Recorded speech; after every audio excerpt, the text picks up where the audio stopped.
ယောက်ျားတစ်ယောက်ဟာသူ့ဘဝထဲမှာဘယ်အချိန်မှာ confidence အရှိဆုံးလဲ Oh wow မင်္ဂလာပါတကယ်ချင်းတို့ရေကျွန်တော်နိုင်ဆုံးဖြစ်ပါတယ်ဒီနေ့ကတကယ်ကိုဆဲလုံရှားစံနေလေးတည်းဖြစ်ပါတယ်ဘာကြောင့်လဲဆိုတော့ကျွန်တော် mailbox ထဲကိုနောက်ဆုံးဝယ်ထားတဲ့ရင်မွေးတစ်ပလင်ရောက်လာပါပြီဒါကိုကျွန်တော်လည်း unboxing လုပ်ဖို့ဗီဒီယိုလေးကိုအဆုံးထိကြည့်လိုက်ကြရအောင်ကဲဒါလေးကိုဖွင့်နေရင်းနဲ့ကျွန်တော်ကြောင့်တိမ်မသိတဲ့တကယ်ချင်းလေးတွေအတွက်ကျွန်တော်ကြောင့်ရှင်းပြမယ်ဆိုရင်တော့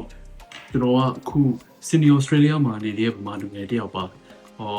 ဗမာပြည်မှာမွေးပြီးတော့3နှစ်တောင်းတော့မှ Sydney Australia ကိုရောက်လာပါဆိုတော့ဗမာစကားနည်းလေးမပြောတဲ့လို့ဆိုရင်ဖွင့်လို့ပြပါနော်ဝါတော့ဖွင့်ရင်နေရင်ခုန်နေပြီကဲဒီနေ့ရဲ့ရင်မွေးကတော့ French Avenue brand aromatics line ရဲ့ frostbite ဖြစ်ပါတယ်ဒါလေးကိုဖွင့်နေကျွန်တော်ပြောချင်တာတခုရှိပါတယ်ဒီရင်မွေးကို create လုပ်တဲ့သူ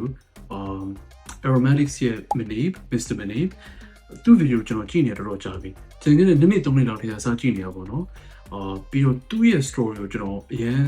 စိတ်ဝင်စားတယ်အရင်အားကြပါတယ်ခင်ဗျာသူလည်းကျွန်တော်လိုမျိုးအစပိုင်းမှာရင်မွေးတွေကိုစိတ်ဝင်စားတယ်အဲ့ဒါဆိုဒီလိုဗီဒီယိုလေးရိုက်ပြတယ်အဲ့ဒီကနေစပြီးတော့အခုဒီလိုမျိုးရင်မွေးတွေကိုထွင်ပြီးတော့ထုတ်လုပ်လာနိုင်တယ်သူ့ရဲ့အောင်မြင်ချက်တွေစီးပွားရေးစတာတွေ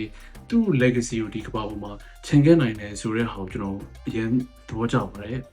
အားကြပါတယ်ခင်ဗျာကျွန်တော်လည်းကျွန်တော်ဘဝကိုအဲ့လိုမျိုးပုံစံနဲ့အောင်မြင်လာအောင်လို့ music ဖြစ်ဖြစ်ဒါမှမဟုတ် perfume နဲ့ပဲဖြစ်ဖြစ်ပေါ့နော်အဲ့လိုမျိုးအောင်မြင်လာအောင်ကြိုးစားနေပါတယ်ခင်ဗျာ so thank you Mr. Manib ကဲဒီမွေးလေးကို unbox လုပ်ပြီးတော့ကျွန်တော်ရဲ့ first reaction ကိုကြည့်ရအောင် okay wow ဟာ box ဖွင့်တဲ့ပုံစံမိုင်းလာရလားကွာ wow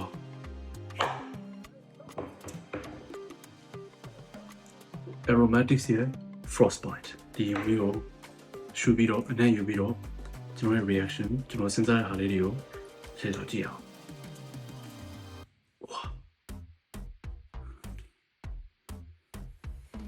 Oh wow ဟာ okay ကောင်းတယ်ဒီရင်မွေးကတကယ်ကိုကောင်းတယ်ကျွန်တော်ဝယ်ထားတာလုံးဝ fail မဟုတ်ဘူး success တစ်ခုဖြစ်ပါတယ်အောင်မြင်သွားပါတယ်ဒီရင်မွေးရဲ့အနေနဲ့အရင် fresh ဖြစ်တယ်ဖွင့်တဲ့အချိန်မှာသူ့ရဲ့ opening notes ပေါ့နော် top notes ဖွင့်တဲ့အချိန်မှာအသီးနဲ့နေ combination လောက်ရတယ်ပေါ့နော်တည့်ရသီး mango I get the mango တည့်ရသီးရတယ် bandy အစိမ်းအောင် bandy green apple နဲ့ရတယ် blueberry yeah blueberry နဲ့လည်းရတယ်ရမ်းမိုက်တယ်ကွာyeah ဒီယူမွေးကအရင် fresh ဖြစ်တယ်အရင်ယောက်ျားဆန်တယ် masculine ဖြစ်တယ်သူခုနည်းလေး settle ဖြစ်သွားတဲ့အချိန်မှာသူ့ရဲ့ hard note ပေါ့နော်ဒီအလယ်တွေကအနံ့က masculine floral လို့ခေါ်မှာပေါ့နော်ယောက်ျားဆန်တဲ့ဒီပန်းအနံ့ပေါ့ lavender yeah lavender အနံ့ရတယ်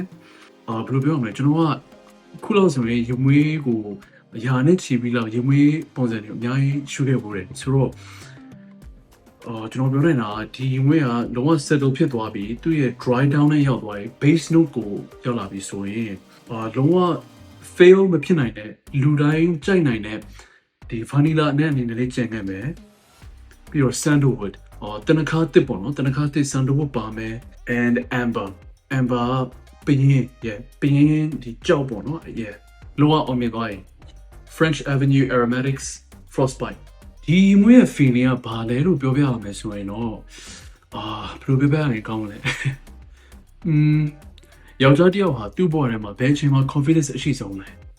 စပင်ညက်လာခဲ့ပြီးတော့ style လန်းနေတဲ့အချိန်စုကိုကြာကြာနာနာဝစ်ပြီးတော့ရေးကြီးတဲ့ meeting သွားနေတဲ့အချိန်ဒါမှမဟုတ်အားကစားတေချာလုပ်ပြီးတော့ခဏကိုလန်းဆန်းနေတဲ့အချိန်အဲ့ဒီအချိန်တွေအားလုံးမှာယုံနိုင်တဲ့ကိုဘေးကနေ support လုပ်ပေးနေတဲ့ညီမွေးကတော့ frostbite ဖြစ်တယ်ထင်ပါတယ်ခင်ဗျာကျွန်တော်ဗီဒီယိုတွေကိုကြည့်ရှုပြီးတဲ့တင်ငယ်ချင်းတွေအားလုံးအများကြီးကျေးဇူးတင်ပါတယ်ခင်ဗျာ